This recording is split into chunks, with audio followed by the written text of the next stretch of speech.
بسم الله الرحمن الرحيم الحمد لله رب العالمين والصلاة والسلام على سيد المرسلين وعلى آله وصحبه أجمعين.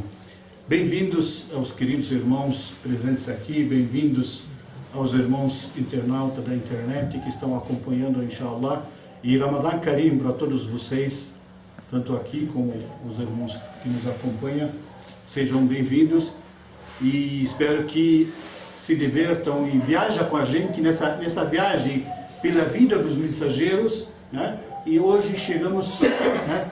A gente tinha chegado no final da história do Sayyidina Musa, né? Quando ele chegou ao fim, né? Passou todos os milagres, todas as situações que passaram pelo deserto, e por último o povo tinha se perdido 40 anos. Allah subhanahu wa ta'ala falou: esse povo tem que ficar perdido, tanto pecado, de tanta coisa errada que cometeram, né?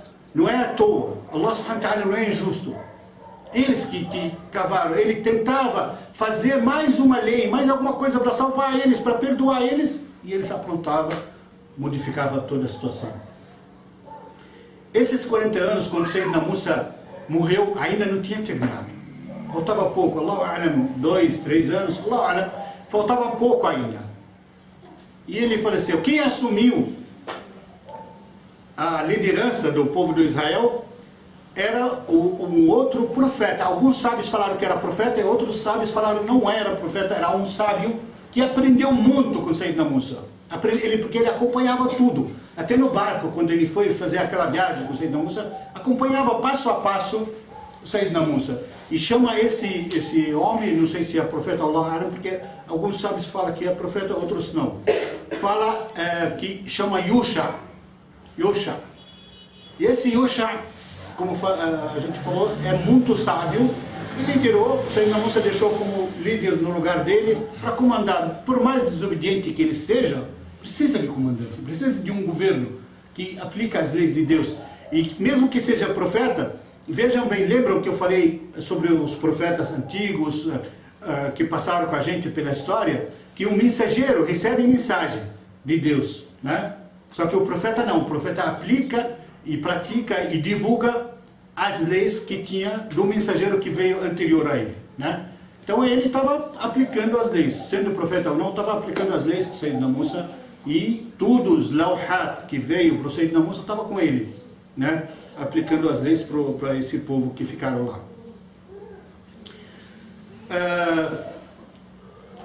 Depois disso ele começou a preparar para a entrada dos sonhos de todos eles. Depois que Sayyidina Harun e Musa alayhim salam morreram, ele precisava cumprir.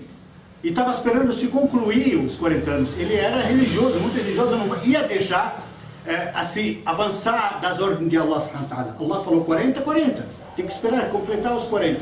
Ele esperou completar os 40, só que um pouco antes ele começou a preparar o exército como vai entrar naquela cidade, né? Ilha, na época ele chamava Ilha, que era Quds, Jerusalém. Aí ele preparou pela mesma entrada, né, que o Sayyidina Musa estava, que tentou entrar, e veio ordem para ele, tipo sonhos, Wallahu A'lam, veio dizendo assim: quando eles foram entrar, não, isso veio quando foram perto da mesquita, desculpe. Quando veio a ordem para entrar, para invadir, ele preparou um exército para lutar mesmo. Cercou assim, a cidade para não entrar mais comércio, não entrar nada, sabe, porque é tática de guerra. Tática de guerra, para enfraquecer o inimigo. Cercou eles por 6 meses.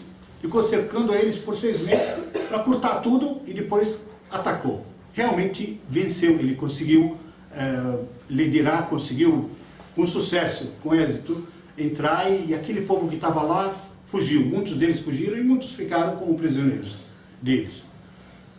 Quando chegaram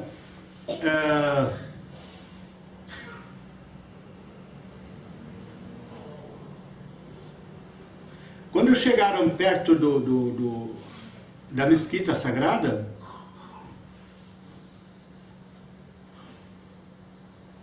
subhanallah, tem um detalhe que fala assim, que não preparou para entrar. Quando ele preparou a gente estava falando agora sobre as gerações, né, que está acabando, as gerações antigas e tudo.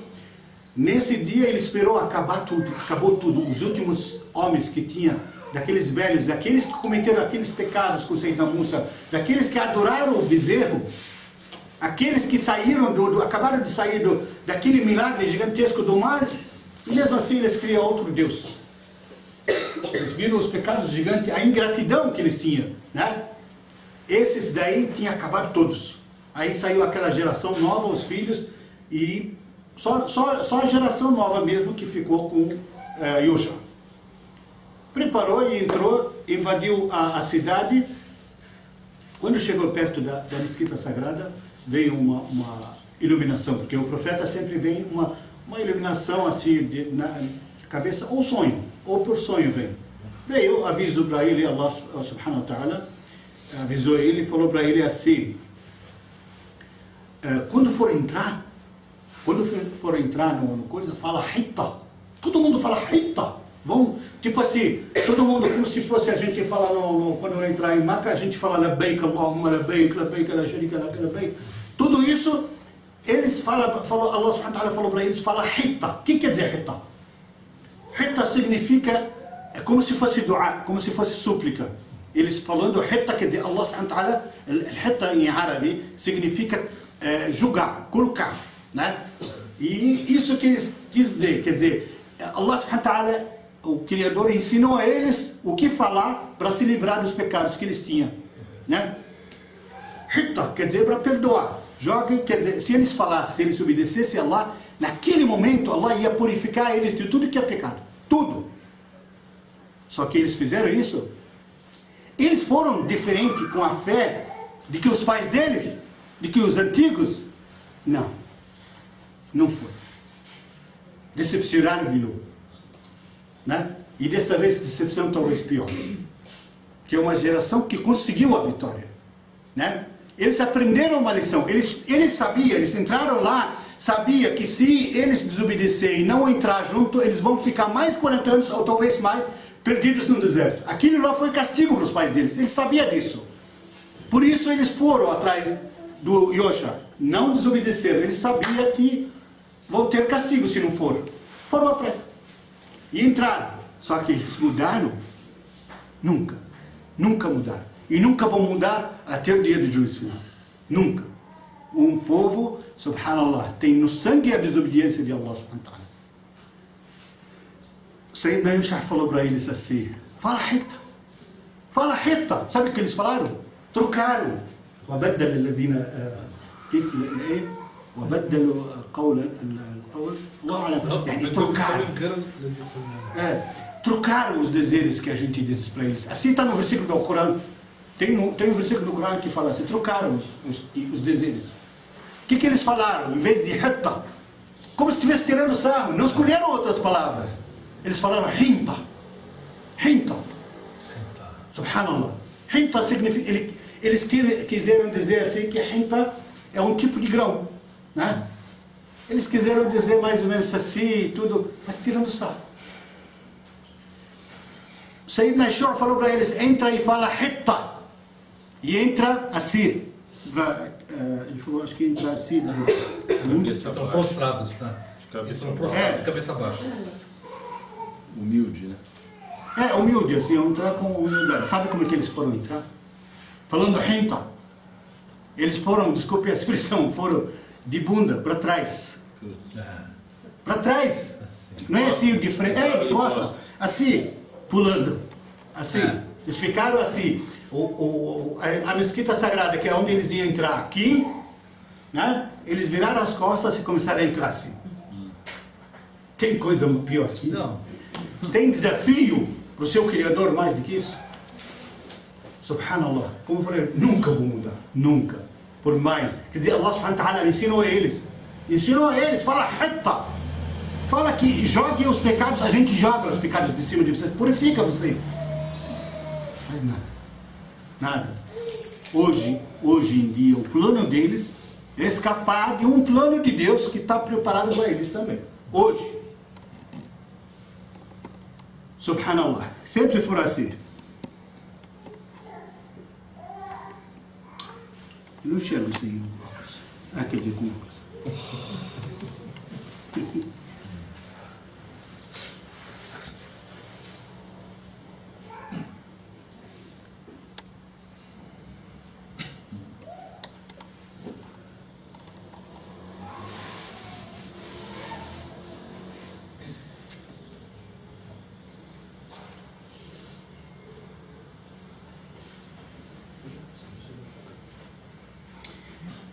eles trocaram, aqui dá o exemplo, toda a vida,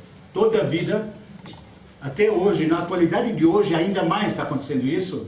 Quem pensa que não, está acontecendo isso. Por isso que eu sempre falo assim, os milagres e as coisas, esses acontecimentos não aconteciam só naquela... Hoje acontece muito mais, mas de tanta correria do tempo, de tantas pessoas, assim, tem milhares e bilhares de pessoas que estão, cada um num país, cada um num lugar, de tanto que existe isso, o que está acontecendo? A gente não sabe mais ou menos os milagres, ou não dá aquele valor. A gente sabe que aconteceu um maremoto, vamos supor, em algum lugar, a gente não dá aquele valor. Quem está lá e vê aquilo lá acontecendo, até os tornados dos Estados Unidos, quem vê aquilo lá acontecendo e vindo em direção dele, ele fala Al-Qiyam.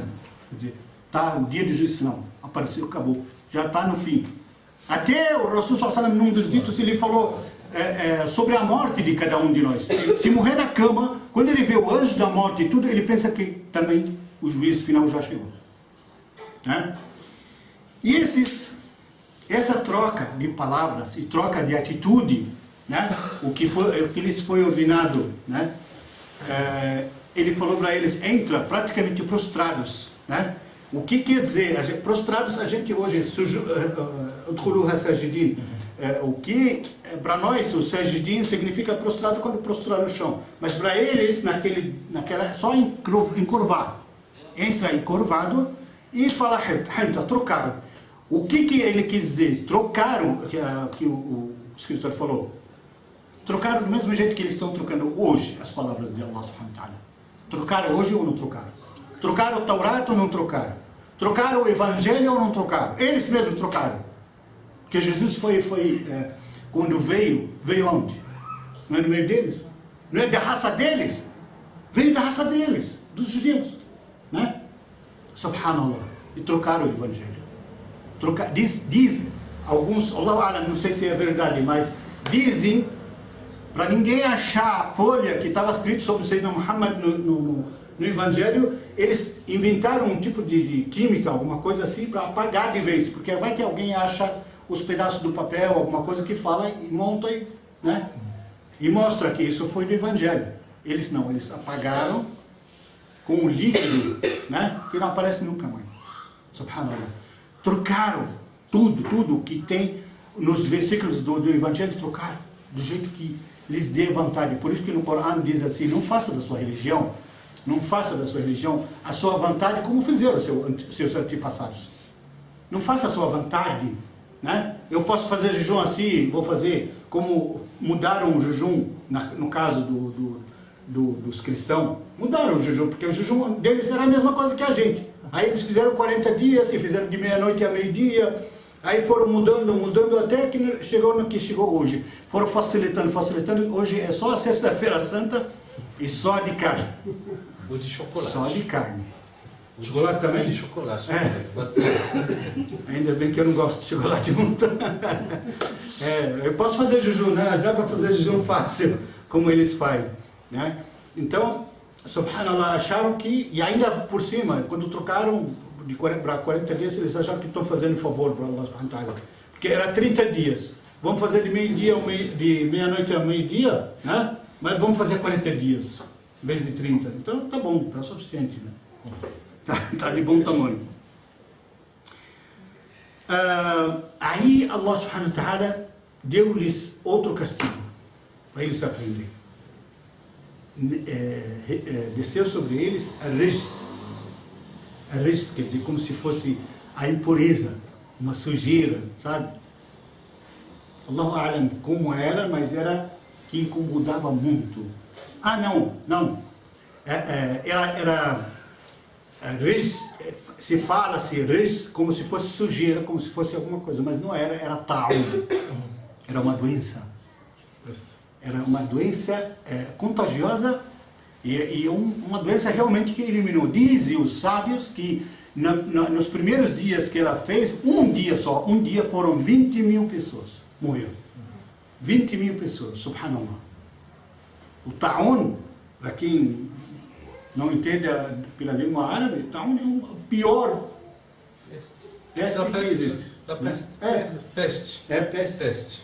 horrível. Lembra? Aquele de pele que escamava a pele? Não. Esse aí mata na hora. Mata rapidinho. E é contagioso. Acabou com a maior parte deles.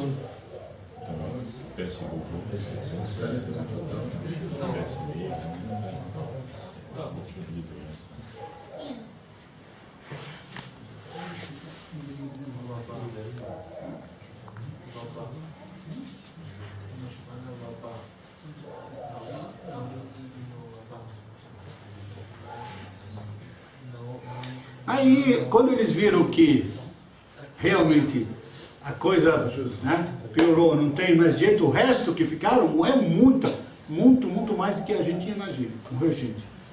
Aí eles começaram a apelar a Allah subhanahu wa ta'ala e pedir que Allah subhanahu wa ta'ala livrar eles dessa doença. Né? Porque a situação estava crítica mesmo. Eles não estavam mais aguentando, não tem mais controle. Viveram ali naquela região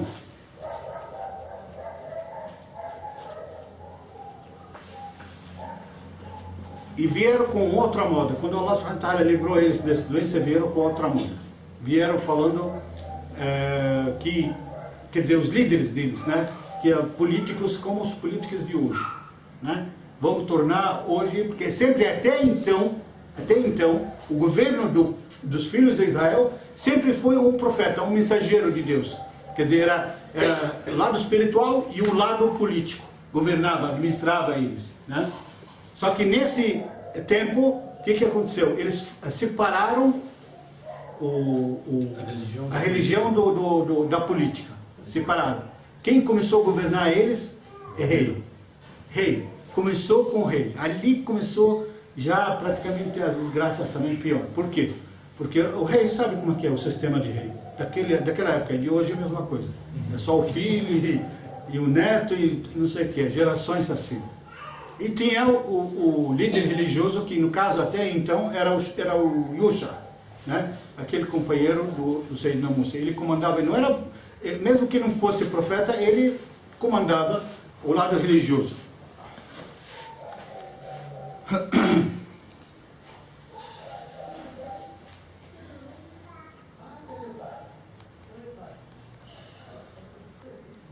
Quem governou eles, primeiro rei, ele e a descendência dele, um homem chamado Yahuda. Yahuda, é. Por isso Yahuda. chamam-lhe Yahuda. É. Nessa época ele chamava Yahuda da descendência do Sayyidina Yaqub. Adivinha que tipo de descendência? Yahuda era o lado político, o rei, e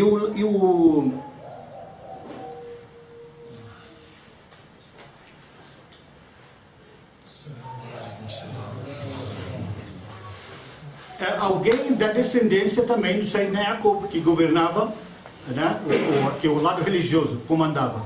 Só que não está citado o nome aqui dessa pessoa religiosa, só que quem era do lado político e rei, já declarou, fez as leis dele e fez a moda dele, que quem governa é rei e a descendência dele, era da descendência de quem? Dos filhos de Sayyidina Yaqub?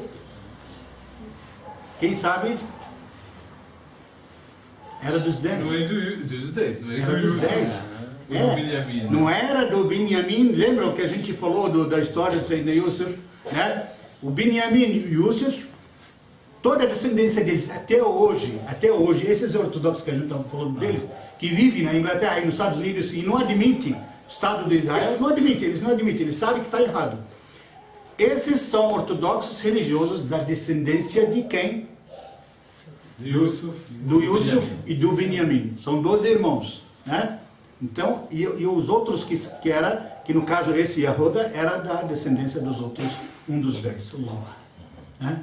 E começou assim a governança, começou a vida deles assim ser difícil. Diz que o Yusha, esse que assumiu o cargo no lugar de Sayyidina Musa, que governou por 27 anos. Viveu depois do Sayyidina Musa 27 anos. Com um total de idade dele, 127 anos. viveu 127 anos nessa época. E faleceu lá e outro assumiu no lado espiritual, né? Um rei e outro lado espiritual que é descendente do Yosha.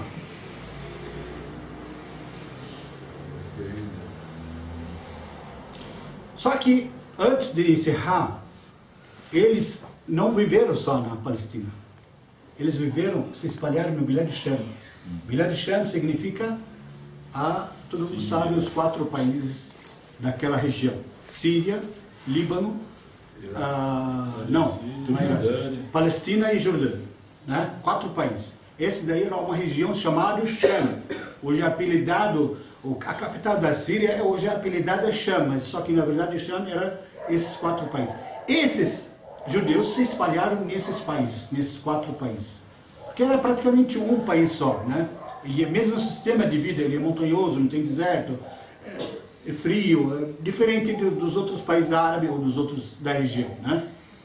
Se espalharam lá, uma boa parte deles começou, eles não estavam aguentando. Quem estava em Jerusalém muito próximo, eles não podiam desobedecer muito, não podiam fazer o que eles fazem, as maldades deles, só que começaram a se espalhar para fora para fazer o que eles tinham vontade de fazer.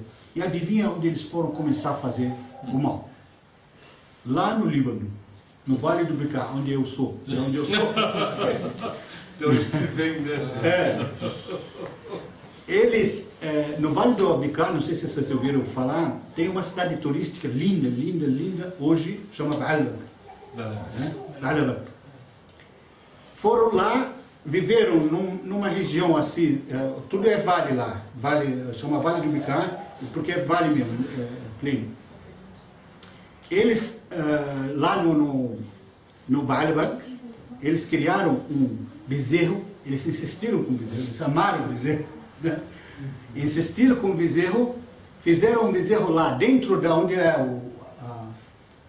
as muralhas agora, né? Porque lá tem umas muralhas lá que são um ponto turístico de lá.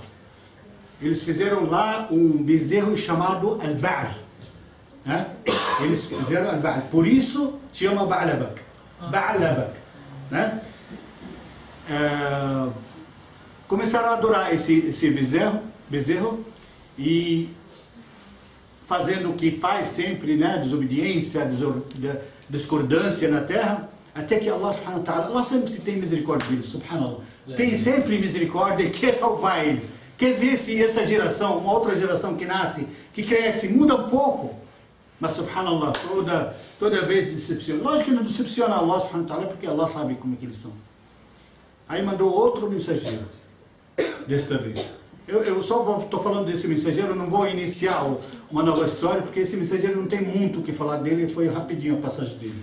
Esse mensageiro chama Elias. E nós temos no livro, até entender a história, até estudar a história sobre esse profeta, que eu entendi por que aquela cidade chama, né? Sabe o Barlies? Não. Então, naquela cidade tem Barlies e tem Abilies, né? Abilies, significa alto, né? É uma cidade que está na montanha, chama Abilies, muito famoso, muito conhecido. E no vale tem Barlies. Bar significa pleno. Bar é pleno, é um vale, planície, né? Então tem uma cidade que chama Barlies, né? E outra Abilies. Naquela cidade, esse profeta que Allah enviou, Elias, ele vivia. Ia todos os dias até Baalbek, era perto, né? De cavalo, ia lá, Ya Jama'a, tubu ila Allah, voltem para Allah subhanahu wa ta'ala, isso é pecado, isso é assado. Profeta, tem que falar de Deus, né? Falava, eles se esforçavam aí. Não queriam saber. Aí ele, tinha vezes que ele ficava, coitado, irritado, ele voltava para uma montanha, né? Ficava lá também um tempinho assim. Não tinha aquelas coisas, aquele luxo, aquelas casas. Então ele fazia, tipo, sei lá, uma cabana, alguma coisa, quer dizer, vivia nos dois cantos. Aí por isso que foi dado o nome ali, Barlies e Abilies. Até estudar a história que eu entendi porque essa cidade chamava, para nós no Líbano, quem tem esse nome, Elias, geralmente cristão. né? Aí a gente estranhava, né? Na verdade, a gente estranhava, por que essa cidade tem toda praticamente muçulmana e outra cidade em cima muçulmana?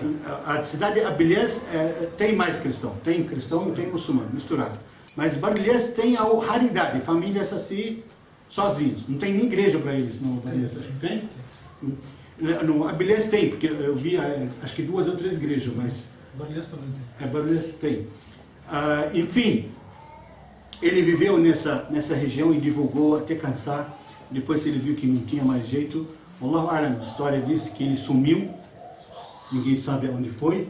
E tem uma pequena informação que eu descobri agora, quando eu ontem preparava um pouco da aula e hoje, que descobri agora também, recente, que dizem alguns sábios, Allahu A'lam, porque o sábio aí falou que isso é até pecado pensar isso.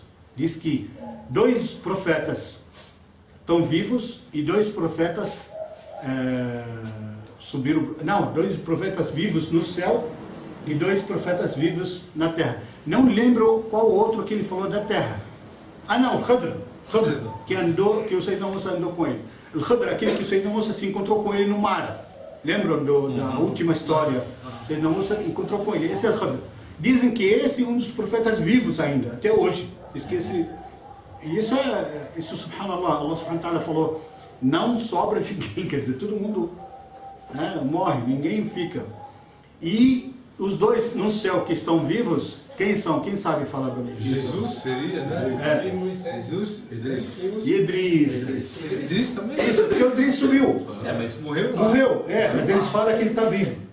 Esses sábios. Só que nenhum deles está vivo. Idris, só o Cristo que está vivo, só. Só o Cristo que não morreu. Os outros morreram, subhanallah. Essa é a informação assim, básica que passou, que alguns sábios assim, meio paraguai, que nem eu assim, eles passaram, né? Eles falaram que existiu isso, subhanallah. Temos muitos sábios do Paraguai. Subhanallah. E... Eles são pronome. Algo tem um monte de isso. Hoje não, hoje está... Hoje os muçulmanos chamam. Eles estão usando o nome hoje. Antigamente não, até na guerra civil do Líbano a gente comparava, a gente falava que o Yes era cristão. Mas depois vimos que no céu. Oséias, eles não dizem também que ele é o filho de Deus? Os judeus. Inshallah, a história do Oséias depois vem. Ele também não tem muitas informações, mas a gente vai falar também quando vem a passagem dele, inshallah. A nossa próxima história, inshallah, também muito boa, vai começar uma série de histórias que fala dessa parte da separação do governo dos judeus, no caso. Como é que chama o país quando é assim? Laico. Então, separa o governo todo. Então vai vir uma série, assim, alguns profetas que vão vir, inclusive, separando isso. Talvez, Allah não estou lembrado direito, talvez o próximo seria o nosso profeta, alayhi salam, Davi, né? Inshallah. E a história, vocês vão ver que maravilha, a história totalmente diferente do que se fala dele. Muitos pecados se fala dele e do Salomão. Ele e o Salomão, eles eram governantes e profetas, mas era super religioso, temente a Allah subhanahu wa ta'ala. Nunca fariam o que eles falam que fariam. Justamente hoje, todos nós aqui, alhamdulillah, a gente tem que entender uma coisa, não ir mais atrás dessas histórias que a gente vê na TV, que a gente vê, que é narrada por aí. Por quê? Porque a gente está vendo realmente, está aqui, hoje, foi praticamente esclarecido porque eles se acostumaram, a partir desse momento, quando eles mexeram do jeito que eles querem, e quando eles trocaram as palavras que Allah ordenou eles falar, e o jeito deles entrar dentro do Masjid al-Aqsa, né? Eles viciaram de começar a falsificar as palavras de Deus. Viciaram. Hada wallahu a'lam, barakallahu fikum. Jazakumullah khair, inshallah, e Allah subhanahu wa ta'ala abençoa todo mundo, inshallah. E Ramadan Karim mais uma vez para todos. E espero que a gente, inshallah, ainda dá palestra antes do Ramadan? Acho que não, né? Não. Acho que já vamos começar a próxima, inshallah. A gente se encontra no Ramadan. E estou vendo que tem pessoas que não vieram, que estão acostumados a vir. É bom os irmãos muçulmanos, as irmãs, cuidar disso, sabe? Ver por que uma pessoa não vem, por que, alhamdulillah, sempre tem gente nova, sempre a casa cheia, muito cheia, alhamdulillah, e está cheia, mas é bom saber porque o Rasul sallallahu alaihi wasallam às vezes via todos lá rezando, um monte de gente rezando ali, e ele sabia que faltava, né? Por quê? Porque tinha interesse nos irmãos, e a gente tem que ter esse interesse, esse carinho, principalmente agora no Ramadan. Todo mundo precisa, às vezes um irmão que não veio é por um problema, por alguma causa que ele precisa da nossa ajuda, precisa do nosso apoio, apenas, ao menos, uma palavra de conforto, né? Então eu espero que todo mundo tenta, sabe, ligar e tenta ver por que houve, por que não veio, subhanallah, e precisamos ter contato, pegar o contato de todo mundo, para sempre a gente estar ligado um com o outro. Barakallahu fikum, muito obrigado e assalamu alaikum wa rahmatullahi wa barakatuh.